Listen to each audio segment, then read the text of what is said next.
Shroud के बारे में सवाल है कि वो फिल्म एमटीए ने बनाई थी तो वो काफ़ी अच्छी थी, मगर वो पूछना था कि श्राउड के ऊपर कोई ब्लड स्टेन या कोई डीएनए है उसके ऊपर, जो अगर आप ब्लड स्टेन्स तो हैं, और वो जो उन्होंने टेस्ट ये किया है, मैं बता रहा हूँ ना, स्पेन वाला जो रुमाल है उसके जो ब्लड के सैंपल टेस्ट किए हैं, उनका ख्याल है वही है जो उस श्राउड के ऊपर है, इसलिए वो एक आदमी का है।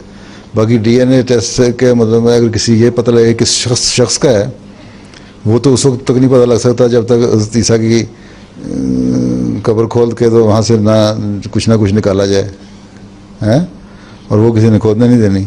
शायद कोई वक्त आए, लेकिन अब तो उन्होंने उसको देखने से ही मना कर दी है जब से फिल्में बननी शुरू हुई हैं और सवाल उठने शुरू हुए हैं और बहस शुरू हो गई है कि आया ये ईसा की कब्र है या किसकी है।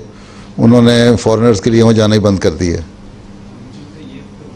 हाँ, ये फिल्म थी जो स्क्रीन पे दिखा रहे हैं ये श्राउड वाली, अब यूट्यूब पे भी है, काफ़ी अच्छी है।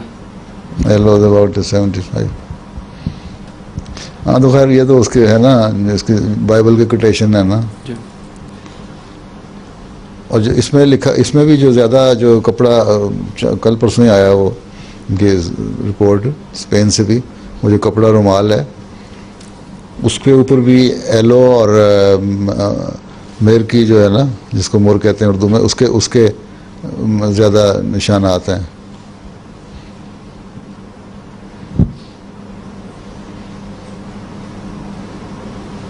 Sudden flow of blood and water. अब ये जिंदा आदमी में होता है, कोई मुर्दा आदमी में से नहीं निकल सकता है।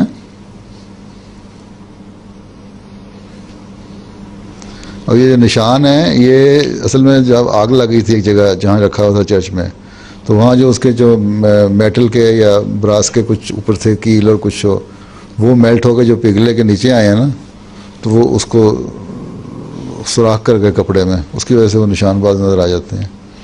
लेकिन ये है, उसके बाद हाथ में रखे गए बांध के, जब उनको सारी ट्रीटमेंट हो रही थी।